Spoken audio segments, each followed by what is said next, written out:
Today on the More Than This Mess podcast, we are continuing in our Bible Study Basics series, where I am just sharing with you things I've learned about how to study the Bible.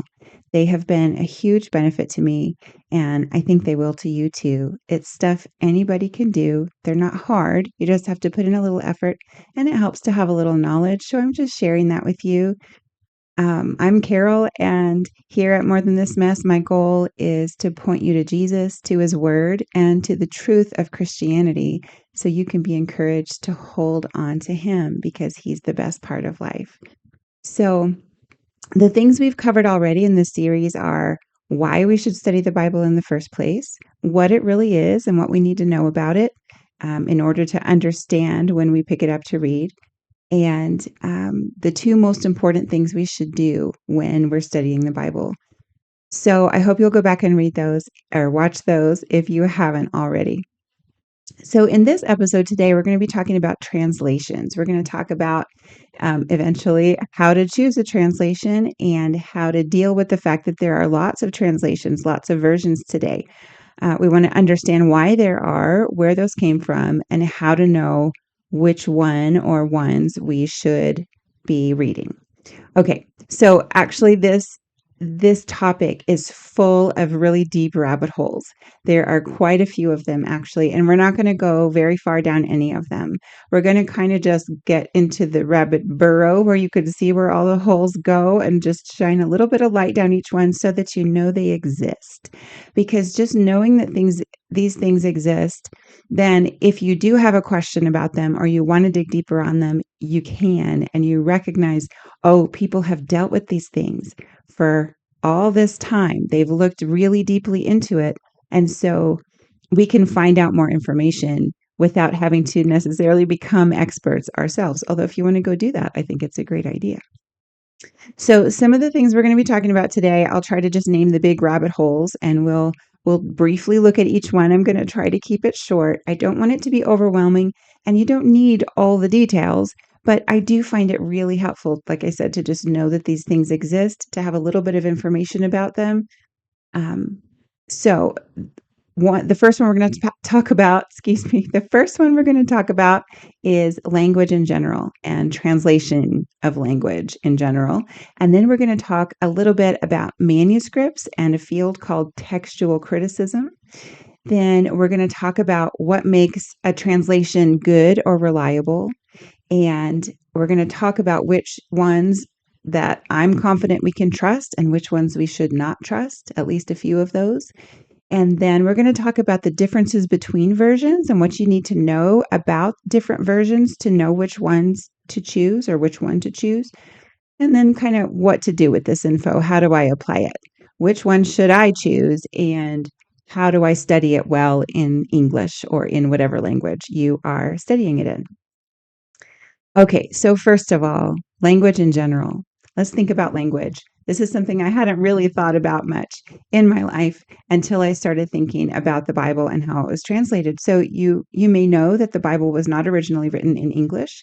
It was written, the most recent parts of it were written about 2,000 years ago, and that's the New Testament, was written in the first century, and the first century AD. And they were written, the New Testament itself was written in Greek, ancient Greek, and the Old Testament was all written in ancient Hebrew, except for a very small portion of it. A few chapters in Daniel are written in ancient Aramaic because he was writing in Babylon, and that was the language that they used there. So it's helpful to know, to recognize that the Bibles that we have in English today, or in whatever language you may be using, even if you are Greek and using a Greek translation or a Greek version, they're still translations from the original because nobody speaks in ancient Greek anymore. Nobody speaks in ancient Hebrew. And so we have translations today. And we want to think about that because language has rules, right? And translation has to be done in a certain way in order to be good. But when we think about language and where it came from, I don't know about you, but a lot of times in school, we are taught that language developed over time with like the cavemen and from grunting into certain words and then developed and developed and developed. But that's not actually the case. we know that God created people, God created the world, and we see from the creation account, he created Adam and Eve, and they were speaking. So God created language. He is the origin of language. So that first language that Adam and Eve used, and the Lord used with them, where they communicated to one another in words, this was a fully developed language that God created and gave to Adam and Eve. And then their descendants and their descendants and their descendants all use that same language until the Tower of Babel, which you can read about in Genesis chapter 11. And that's where God created new languages and divided people into nations, basically the beginnings of nations, divided them by languages because, well, you can read why. But that's where the other languages came from. Now, like I said, we don't all still speak in ancient languages. So we also know that language develops over time. It changes over time. Words like stop getting used and new words are developed and introduced into languages. If we think about even 50 years ago, if you read something that was read 50 years ago in English, it sounds a little different from something you might read today in English. And especially if you were to go back 75 years or 100 years, there would probably be words being frequently used that you're not sure what they mean. Got to go look them up. The language style was more formal. And, we know we have Old English, Middle English, and then anyway, we can look over time and see that language is developing. And that's one reason that versions get updated is because at the time that the Bible was written, it was written in the common language of the people at the time. And that's an important thing. God meant to communicate to everyone. You didn't have to be highly educated in order to understand what God was communicating. And so we want to think about that today. And when we see new versions being created, there are some qualifications we want to put on those. We'll talk about those in a little bit, but it can be a really good thing to have something in a more modern language because that's how we think now. And those are the words we understand and the ways we understand those words now. Okay, but back to language in general. We know language has rules, grammatical rules, and rules of meaning, and different languages have different rules, right? Translation is not an exact one-to-one science. So generally speaking about translating anything from one language to another, if you know two languages, you know that it's not a one-to-one thing. It's not a word-for-word direct translation the way some of us who are not experts or bilingual might think. So I remember in high school Spanish being surprised that you couldn't just look at the Spanish words and look at each one and translate each one in that order and have a normal sentence in English. You couldn't do that. And the example that stands out in my mind is asking, how old are you? So in English, we just say, how old are you? But in Spanish, they say, ¿cuántos años tienes? Which means word for word, if we're going to just translate it word for word, it means how many years you have. So that's different. We don't say how many years you have. We say, how old are you? It's the same meaning, but the words are different and the order of the words are different. And so we need to understand that as the Bible is being translated from this other language, it's not going to be a direct word for word translation. People have to really know both languages to be able to translate from one into the other. There are also idioms in every language that are different from each other. So I don't know idioms in other languages. Sorry, I am not bilingual and I only took the high school Spanish, but I can tell you a few that are like, I can imagine being difficult to translate. So an idiom is just a phrase that we use that means something that literally it doesn't sound like it means, or it doesn't mean literally. So it's raining cats and dogs. We don't mean that cats and dogs are literally falling from the sky. We mean it's raining really hard, right? Or if I say my plate is full, I don't mean I have an actual plate that's heaped with food. I mean, I have a lot that I need to be doing and probably shouldn't be doing anything else, right? How about I got a kick out of that? So that's the one that I can think like, if somebody doesn't have the idiom of I got a kick out of that, meaning I thought that was funny or I enjoyed it, they might translate word for word, I got a kick out of that and be like, where did this violence come from out of nowhere?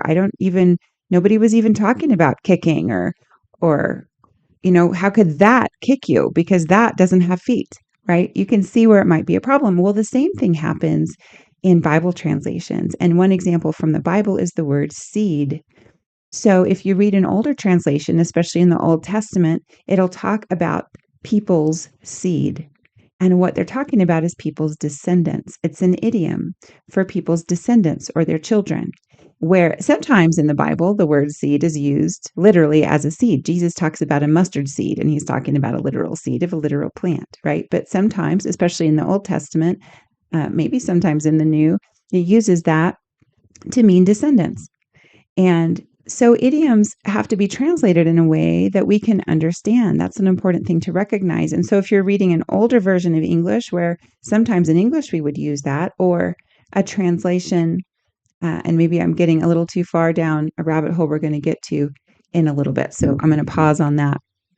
And we will move forward right here and get back to that in a little bit. But overall, we want to understand that an exact word-for-word translation would be very difficult for us to understand in this day, in this culture, whatever culture you're in whatever language you're using. It would be difficult to understand. So we need translation experts. And a main takeaway of this that I want you to get is that there is no perfect translation, because you can see where somebody might phrase something a little bit differently, but mean the exact same thing, be able to communicate the exact same thing.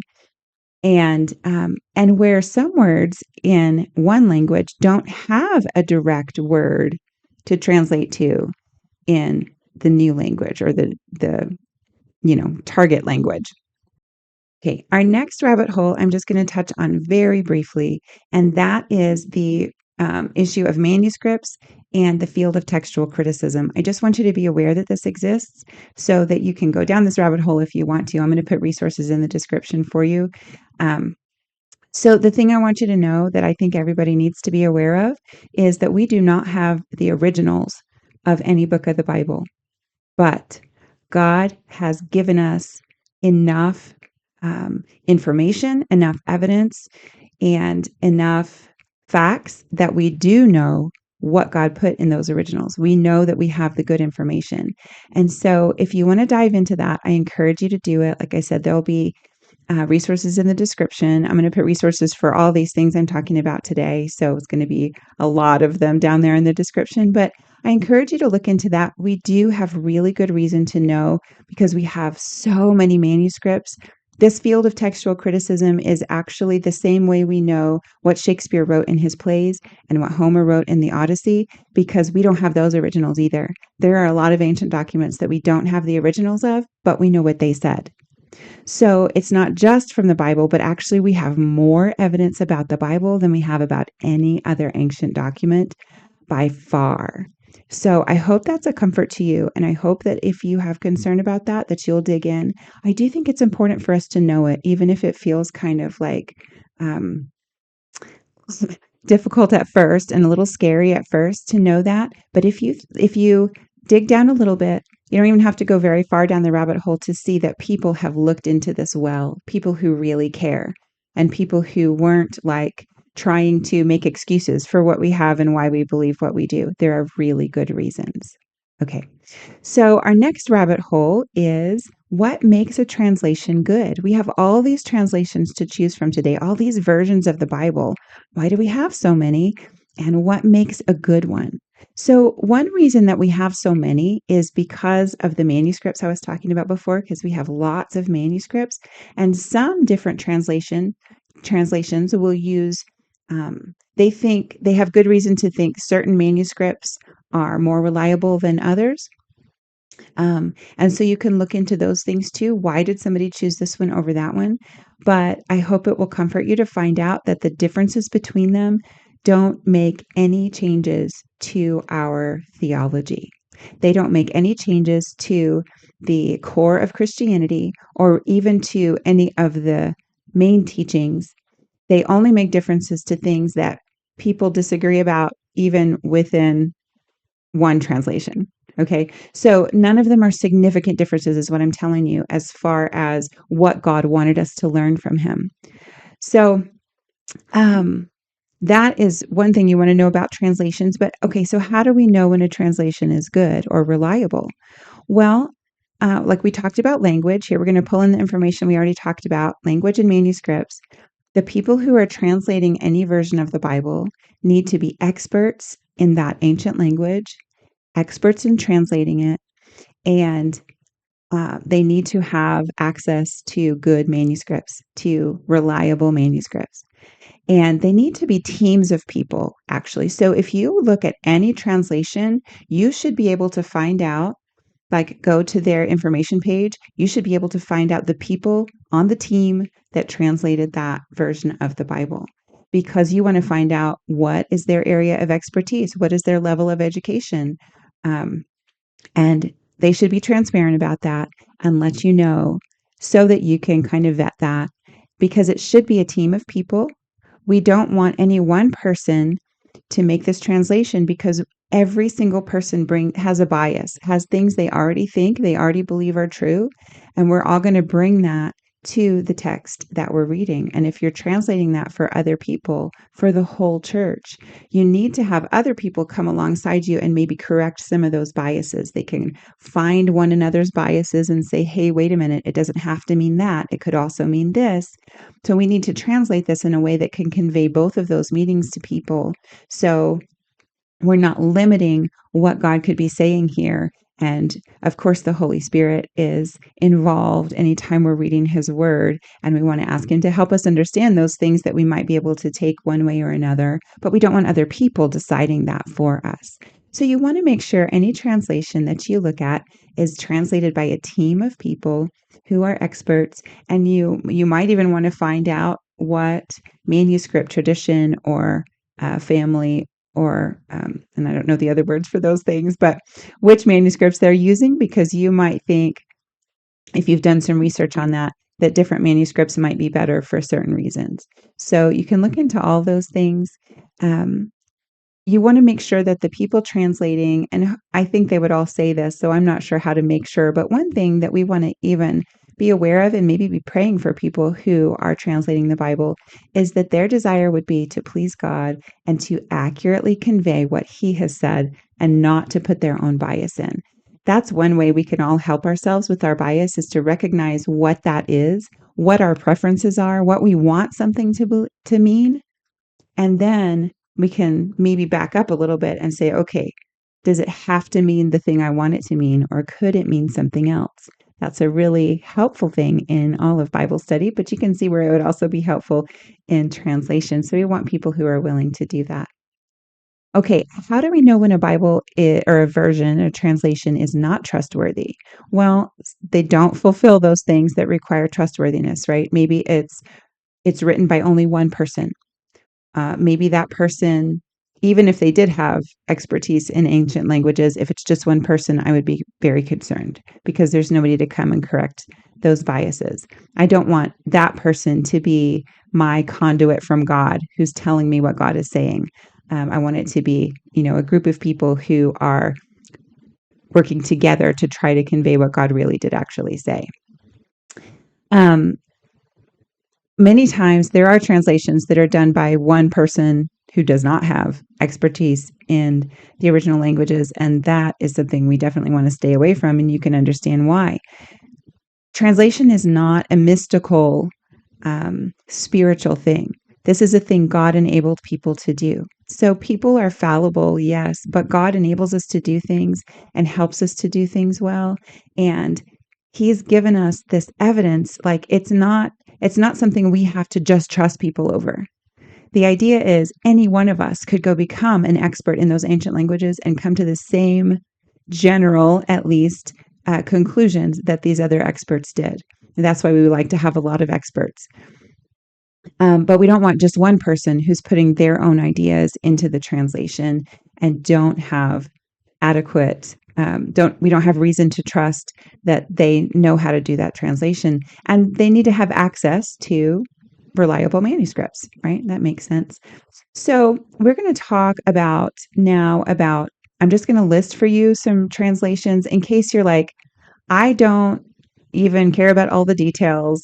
I just want to know which translations are safe to use, which translations are reliable. So I'm not an expert on any of this stuff. Hopefully, you know that by now. So you don't need to take my word for it. But I will share the ones that I have come to believe are reliable based on both the things that I've talked about here, the things I know about these, and other people who are farther along in their knowledge or who are experts who have weighed in on these translations. Okay, so I'm just going to give you a list of ones that I believe are trustworthy.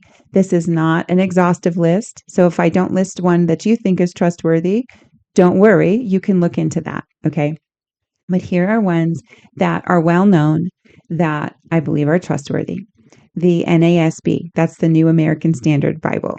The New King James Version, the English Standard Version, the ESV.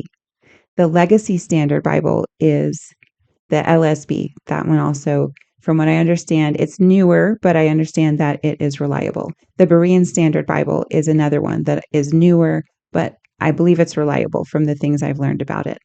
The Christian Standard Bible is another one, the CSB. The NET, the Net Bible, is the New English Translation. This one actually is available for free online with a lot of translation notes. So if you're interested in translation and why people chose one thing or another, they tell you on like every page. There's a bunch of notes about that. It's kind of fun. The NIV, the New International Version, is reliable, and so is the New Living Translation. Now, I've listed those in a spectrum, and we're going to talk about the difference between those translations in just a couple of minutes. But first, I want to go through a few versions that I know are not reliable because I don't want you to be pulled in and deceived by anything that these translations teach. So the first one I want to mention is the New World Translation. This is the Bible that is used by Jehovah's Witnesses. Jehovah's Witnesses claim to be Christian, but they define God, they define Jesus very differently from the way the Bible does, from the way historic Christianity does. And that's a deal breaker. If you don't have the true Jesus and the true God, then you don't have salvation because a false Jesus can't save you.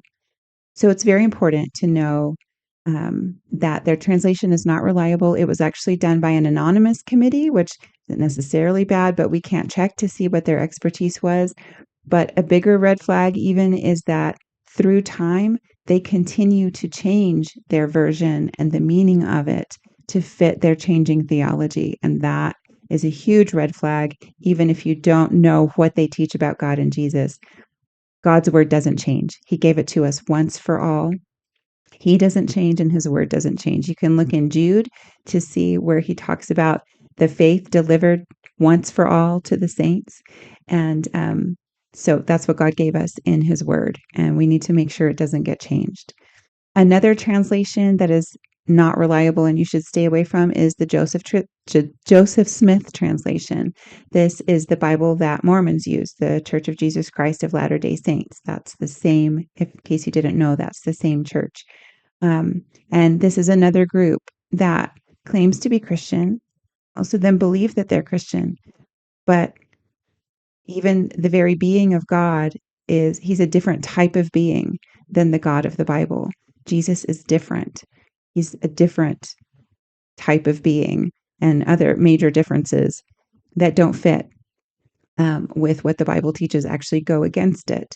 And so the Joseph Smith translation was actually done by one person, Joseph Smith, who was not an expert in ancient languages. He said it was a mystical translation that was just given to him. And he changed things in the Bible to match his own teachings. And again, it's been changed over time to match the changing theology of the Mormon Church. So for all of these, I'm putting resources in the description so you can go and find out more about that if you'd like to. Two others I want to mention, and the first is the Mirror Bible. This one actually is also done by a single person, and it severely twists and actually rejects the teaching of the Bible, changes it, makes it very different. This is a bad translation. I'm going to put 2 videos in the description where people have talked about that. And the last one I want to mention is the Passion Translation.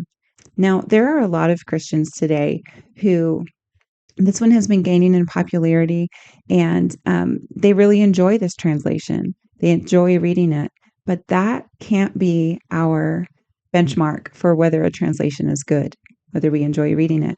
I hope you understand from what we've talked about today. Now, maybe you can think about it in a different way, that this is translating what God said originally. We want to do it accurately. And so it's not about whether we enjoy it, it's about whether it's true, whether it really is what God said. And the Passion Translation was done primarily by one person, Brian Simmons. He's not an expert in the ancient languages, not to the degree that he would need to be doing this translation. He claims that it was mystical in the way that he was able to translate it. So it can't be checked, right? He's saying, trust me, God gave me this, but there's no way to check it. Well, God doesn't do that. He gives us evidence. He gives us ways to check whether something is accurate or not. And so that is a comforting thing, but it's difficult if you like the Passion Translation, because we can't do that with that.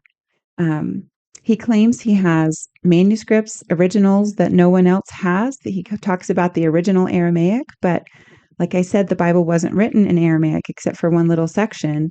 And so the Aramaic manuscripts are actually translations from the originals, and you don't want to do a translation from a translation. That's not a good way to be accurate.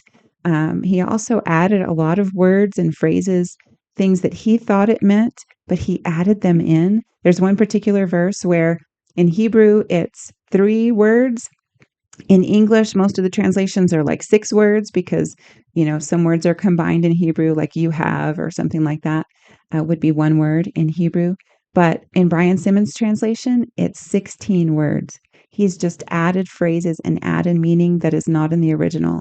That is something we cannot allow to teach us what God has said, because it's not what God has said. We need to stick with what he told us and not add someone else's beliefs into that. So I am going to put a link in the description of a whole series that Mike Winger did about the Passion Translation, because like I said, it's getting very popular and people seem to like it, but they need to know what the problems are with it. He talked with a lot of translation experts. All of them said it's not a good translation and it shouldn't be something that you study because it adds things into God's word. Okay, almost done for today. I want to look at one more rabbit hole and then some application. Okay, so the last rabbit hole is, what is the difference between translations? What do you need to know, like functionally, as you use one, about the different translations? Well, I want to show you a chart actually that Wes Huff made. I'm going to put it up on the screen so you have a reference of what it looks like. And I'm going to put a link in the description to an article that he wrote. You don't have to read the whole article. It would probably be good if you did. It has some things about history of different versions, but you can scroll down so you can find this chart. And the title of the chart is Bible Translation Philosophies. And what he's done is he's given you this spectrum of the way people approach translation. Some people approach it in a more word for word. It can't ever be exactly word for word. Like I said, that would be too hard for us to understand. It wouldn't translate to our language that way. But some translators want to keep it as word for word as possible and still be understandable. Some translators approach it in a more thought for thought way. So they'll look at what it means and they'll write that down in a more modern English phrasing. Okay, so an example of this would be like we talked about the word seed, meaning descendants. So the more word for word translations might translate it seed, and the more thought for thought translations might translate that descendants, to kind of take that step for us. Now, there are pros and cons to the different types of translations. So a pro to the word for word translations would be that they're actually better for deep study because they contain less of the theology of the translators. They weren't trying to to decipher as much of the more levels of meaning. They wanted to translate it in a way that we could kind of dig into that ourselves. there's not none of the theology of the translators. And so we want to be aware of that. Every translation is going to contain some of the prior understanding as far as theology goes of the translators. But there's less of that in the word for word versions, but they can be more difficult to read because they're using some of those idioms that haven't been translated into our understanding of those things, or they're using often more formal language, bigger words, and actually most of those word for word translations are technically at a higher reading level when you think about reading levels like fifth grade reading level versus college reading level and what that expectation would be. So that's some of the considerations you want to take when you're considering reading a word for word translation. The thought for thought translations are easier reading. They're lower reading levels. I think the NIV, I think I read that it's about at a fifth or sixth grade reading level. So that's easy to read. They are in more modern language, but they do contain more of the theology of the translators because they had to kind of decide what something means before they can put it into modern language on a deeper level than those who are doing more word for word. So you can read more about that. I'll put an article from Logos, I believe is the one that has the information about those different translations and how to understand them. Wes Huff talks about that some too at his article. You can also, if you don't want to do the whole article, you can, if you know how to search on Facebook, go to Wes Huff's Facebook page and search it for translation spectrum, and you'll find that chart pop up there and kind of a brief description of it. The chart has 28 different versions on it, so that's super helpful. So how can you apply this information to Bible study? Well, you don't have to go down all these rabbit holes. I probably gave you more information than you need today. But remember that these exist. And if you come across things that apply, or you come across questions, or you're uneasy about something, go down the rabbit hole. There are good answers to set your heart and your mind at ease because God has given us evidence. He has given us reason to believe that the Bibles we have today are accurate to what He gave us in the first place for these reliable translations. Okay, so keep that in mind as you read. That's one application. Another is to compare different translations as you read. This is a big one, and this is the one that I want you to take away the most. When you're studying a passage, when you read a passage, when you read the Bible, sometimes change it up and read a different reliable translation. And you'll start to find deeper facets of words, deeper or different options of meanings that you might not have considered before. And it's really actually very exciting to do that because these are valid, reliable translations. And we can consider, okay, did God mean it more this way or did He mean it more this way? Lord, help me to understand what you meant by it. How can I tell? Well, I compare it to more parts of the Bible. What else in the Bible speaks to this issue that might clarify which meaning I should apply? So we can really use this information as we study and read the Bible. So don't get stuck on one translation. Don't be married to one translation. Be willing to consider others. And if you normally read a more word for word translation, sometimes read the thought for thought. And if you normally read thought for thought, change it up sometimes and read the word for word, especially if you're doing a study. If you want to study a passage deeply and really understand what it means, read several translations. You can actually do that side by side on several of the Bible websites and apps. Blue Letter Bible and Bible Gateway, Bible Hub, all will let you put several different translations in a row. You can just Google how to do that on their websites. And then you can read the full passage in, 5 different translations all at once, or at least in succession, and compare them across the page, which is really helpful. The last thing I want to talk about today is, almost the last thing, is about the words, because we've talked about language and words and how words have meaning, but words can have different meanings, and we know synonyms exist, right? But every synonym doesn't always fit in a usage of a word. And so while a lot of us Know about the resources that you can look up the Greek and Hebrew, like on your Bible apps. You can tap on a word and it'll take you to the Greek and Hebrew of that word. What it's taking you is actually to a list of synonyms and not to a full definition and the full reasons that certain synonyms might be chosen in certain areas or certain passages. So you want to make sure that you remember that we don't know. If you don't know about the ancient languages, then you don't know very much about the ancient languages. And the best way to compare, to find out what a word really means, if you're not sure, is to compare different English translations or different translations in whatever language you are studying in, because those different translations in valid versions are valid translations, and they're giving you deeper facets of that same word. There must not be a word for that in English if it gets translated in several different ways. But those words in our reliable translations are valid options, and they all are part of what is meant by that original word. So you want to kind of keep that in mind and don't go to it's okay to go to those Hebrew and Greek lists of synonyms that it's taking you to when you tap on the word in your Bible app. But remember that synonyms don't always apply. We can't do that even with any English word. Pick any English word, go to a thesaurus.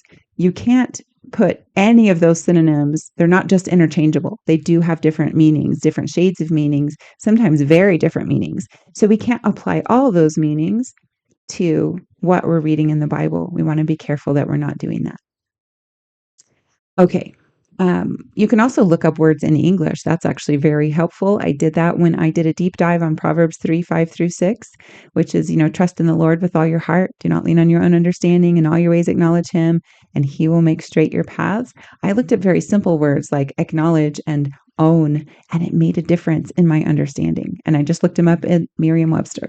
So I suggest that you do that when you're doing a deep study. Now, which translation is best for you to use in general to read? Well, as Peter Gurry says, he is a textual critic. He says the best translation for you is the one you'll read, the one you'll read regularly and spend time in. Choose that. Choose a reliable one. We've talked about that already. But then choose one that you're going to read and feel confident about, and then also read others sometimes. Okay. So you don't have to choose. There's not a wrong translation besides those bad ones. There's not a wrong valid translation, and there's not a right valid translation. No translation is perfect. No translation perfectly conveys the original. So I want you to remember that and be willing to look at different translations, because that is a way that God has provided for us to get the full meaning of what he originally said. So remember, as you're reading this week, always read in context, choose a reliable translation, compare different ones, change it up now and then, and just spend time in God's word, thoughtfully thinking about what he is telling us, what he means by what he said. So what other questions do you have? Do you have other questions about the stuff we've talked about today? What questions do you have about Bible study? Next week, I am going to go through a list of things we should be asking as we read the Bible and as we study. Helpful questions just to kind of help us think about it more deeply. But what questions do you have about Bible study? Because I would really like to address those if I can. I won't be able to answer everything, but maybe I could find somebody who does address that thing and be able to share a resource with you. So I would really love to hear from you. What questions do you have about Bible study, about the Bible in general? What would you like to know? And I will try to address that in a future video if I can. So in the meantime, please like and subscribe to my channel. Like the video, that helps other people to see it. Share it if it's been helpful to you. And if you do subscribe, you can get notifications for when I drop other videos. Most of these come out on Wednesdays. Sometimes I will add another in here and there, not very often. So this week, as you go through your week, just remember, even if it's messy, because life is messy, God is good and he is with us. He is working even in the mess, and he doesn't leave us alone in the middle of it. He makes us more than this mess.